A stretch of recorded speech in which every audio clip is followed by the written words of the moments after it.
So for this video, we're asked to find the values of k, which will ensure system stability. So first thing that we need to do is develop the overall transfer function for our system. So that's going to be the overall C on R. So the top line here, we'll call this G open for the top line. It's going to be equal to k times this block here.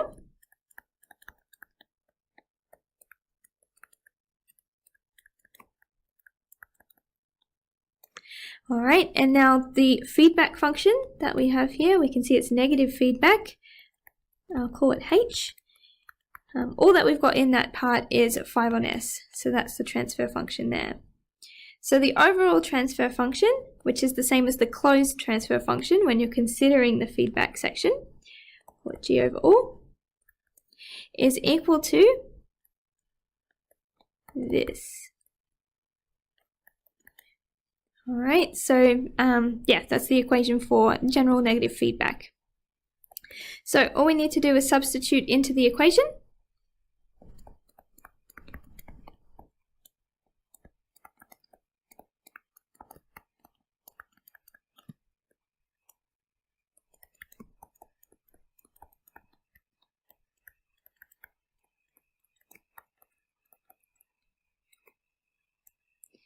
So this gets multiplied by 5 on S for the H part.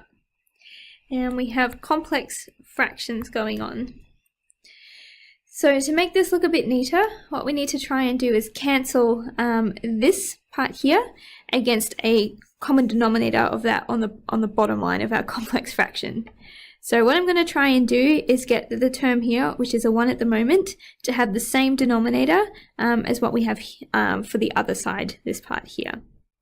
So the top line remains the same.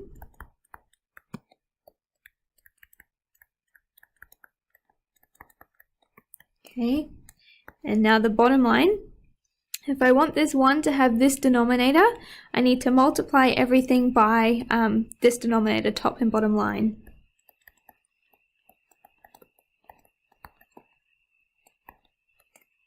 Okay, bottom line, same thing. Alright, and these would cancel out with each other, leaving it with just a 1, so they're equal. And now since this has the same denominator as this, we can merge the numerators. So we're going to have plus this times this, which is 5k s plus 1. Alright, now what we can do is try and cancel some stuff. So we have this and this, which are capable of cancelling since they're equal and everything is multiplied together. So if we rewrite out our equation, so the top line is just going to be left with k s plus 1, and we're going to be left with this on the bottom line. And at the same time, I may as well expand it out. So let's expand the s in here.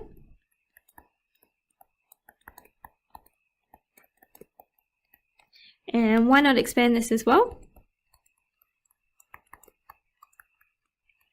And we also have this s down the bottom, which is kind of annoying.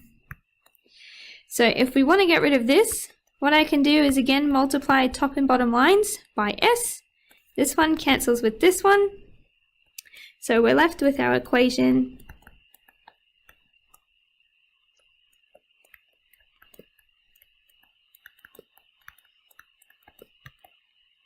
let's factorize these together.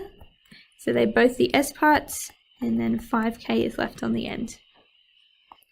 Alright, so now what we need to do is assess which values of k will ensure that we have a stable system. And that's going to mean that we have no poles falling out of this denominator, which are on the right-hand side of our imaginary axis. So to be able to assess this, we're going to do it with the Routh table. That's the only way to do something with this higher power manually. So to set up our Routh table, we look for the highest value of s in our denominator. So that's going to be s to the 4th. And then we set up all our rows below that down to s to the 0.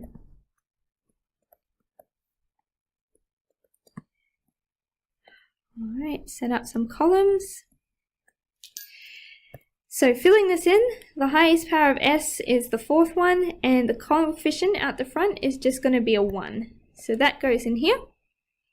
The next one is going to be a 3, Remember that we're filling it like this as we move across. So the next one is a 5. This is the constant. And this is 5k as well. Everything else is going to be zeros. So now we just need to go through and fill out this first column. Remember that we're going to have a system which is unstable if we end up with sign changes in this first column. So that's why we're interested in that one. So I'm going to fill these out separately off to the side. So if we call this A to start with, we should be able to find it. So it's going to be the negative of the determinant 1, 3, 5, 10 plus 5k divided by the pivot element, which is 3. If we expand this out, we're going to get negative 1 times 10 plus 5k, have an extra bracket in there, minus 3 times 5, divided by 3. And this works out to be, this top line is 5 minus 5k, divided by 3. So let's go ahead and pop this in over here for the cell. Cool. Alright, so this is the next one that I'm going to go for. I'll call it B. This one's actually going to be quite easy. You can go through the process anyway though. And again, the pivot element for this is 3.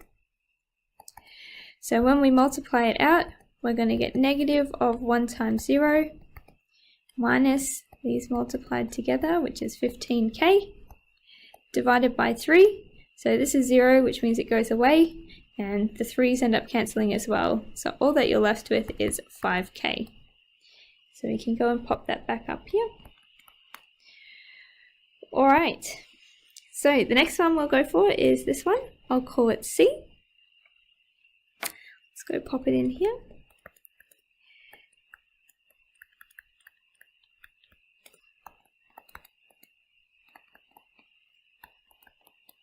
And we divide by the pivot element, which is this one here.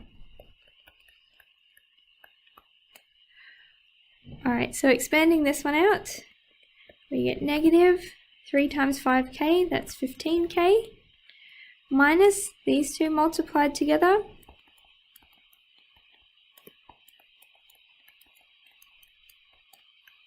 divided by this stuff. And if you clean this up a little bit, you can make it look like this, which is pretty much as clean as it can go. Okay, so this here is what needs to go in cell C, so let's pop that in as well.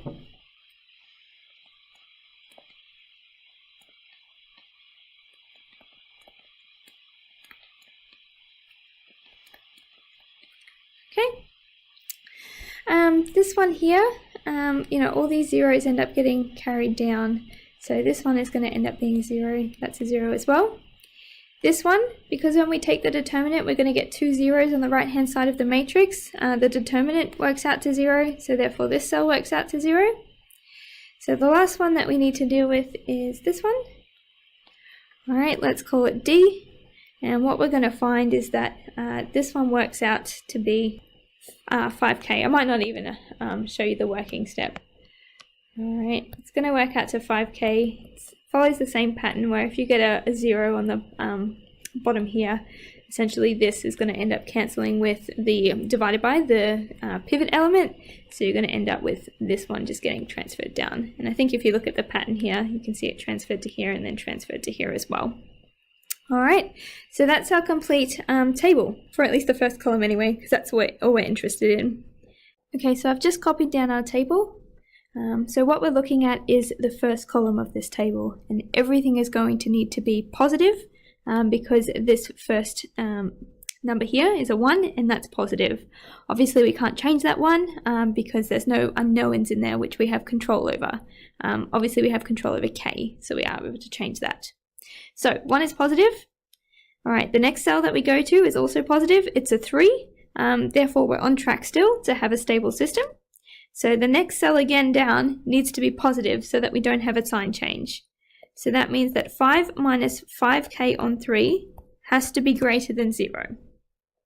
So we should be able to rearrange this to just have k, and whether it needs to be above or below a certain value.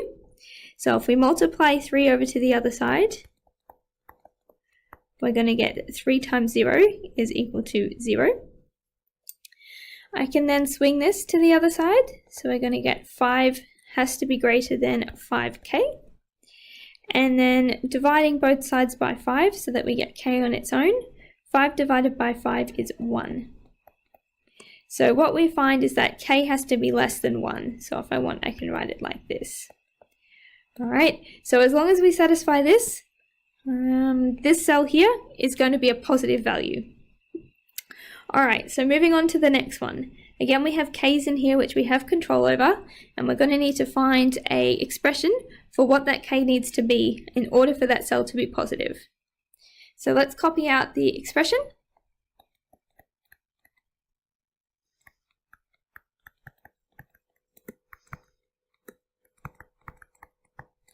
Alright, so it all has to be greater than 0.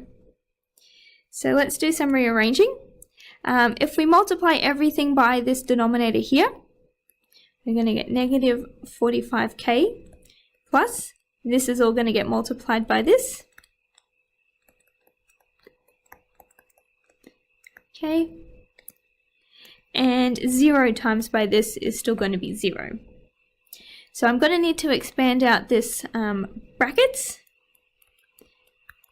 So 10 multiplied by 5, 50. 10 times negative 5k, that's going to be a minus 50k. 5k times 5, that's going to be 25k. And then 5k minus 5k multiplied together, it's going to be minus 25k squared. Still has to be greater than 0. And we can try and clean this up a little bit. So we've got only one squared term. We have a couple of constants which can go together to be negative 70k. And then the only number on its own is 50. Alright, so this is an expression that needs to be adhered to, otherwise we're going to have an unstable system. Unfortunately, this one can't be rearranged as nicely as this one can because it's quadratic. So we might just have to leave it in that form, say that's another requirement on our system for it to be stable. So if we scroll back up, so we've done this one. So one last cell that we need to move to. Again, we can't have a sign change. So this here is also going to have to be positive. So we've got 5k has to be greater than 0. And this one is pretty easy. Divide everything by k, you're just going to get that k has to be greater than 0. So these are the 3 requirements that need to be met for us to have a stable system. Alright, so I'm just going to show you what the system would look like with a couple of different values of k. So let's pick one which would ensure a stable system. So let's say that I want to pick k is equal to 0.1. Okay, so if k is equal to 0.1, k is definitely less than 0.1. Sorry, k is definitely less than 1. Okay, so that one's good. This one here we might need to check, so I'll leave that to last. This one is k has to be greater than 0. So if k is equal to 0.1, that's definitely bigger than 0, so we've met this one as well. So we might just need to double check this on the end. So if we sub in k is equal to 0.1,